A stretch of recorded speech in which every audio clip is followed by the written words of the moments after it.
La pedagogía sistémica es una nueva forma de abordar las relaciones entre profesores, profesores-alumnos, entre alumno y alumno.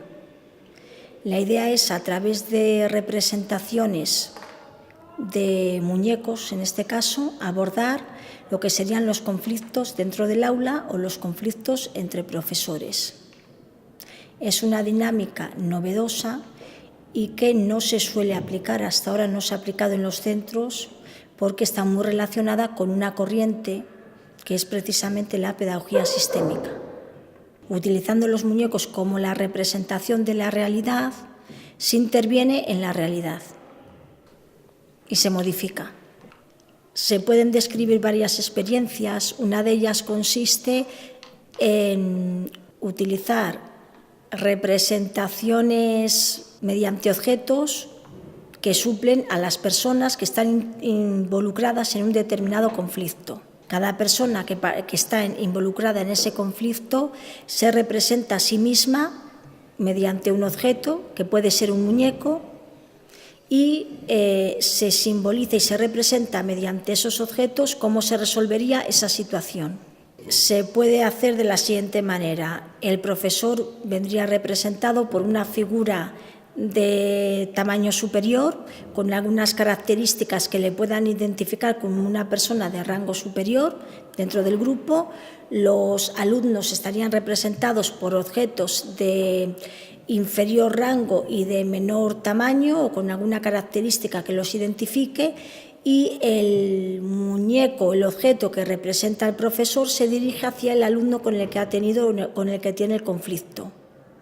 Esos objetos se van moviendo en la misma situación que se mueven en la vida real o en la situación real, y los objetos al final desaparecen de la misma manera que los individuos desaparecen de la escena en el ámbito real del aula. Por ejemplo, cuando el alumno en el aula se enfrenta al profesor y el profesor le ordena sentarse, él no se sienta, permanece de pie, el profesor le vuelve a indicar que se siente y no se sienta, se enfada, sale del aula, pega un portazo, desaparece de la escena, el muñeco también. Cuando ese alumno se le lleva ante jefatura de estudios, aparece en escena dos representaciones, la del jefe de estudios y la del alumno.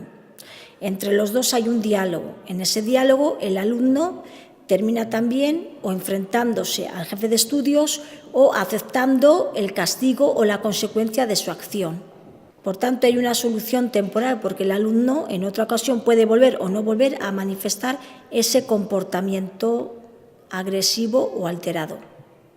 Pues una forma de aplicarlo sería: el tutor sitúa en círculo o de forma lineal a todos los integrantes del grupo, colocando enfrente unos de otros, de tal manera que cada uno pasa por cada uno de sus compañeros indicando la siguiente expresión: tú me aceptas, el compañero le tiene que responder yo te acepto, y así sucesivamente. Cada alumno pasaría delante de sus compañeros solicitando y exponiendo una situación de aceptación. Sería una forma de comenzar las relaciones entre los alumnos aplicando esta teoría. Consecuencias las tiene claras. Una de ellas es lo que comentábamos antes, la desdramatización.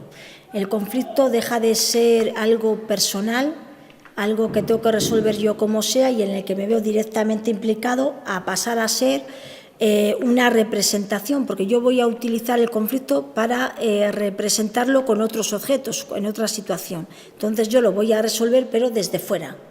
Y sin embargo me afecta a mí, porque representa mi situación particular.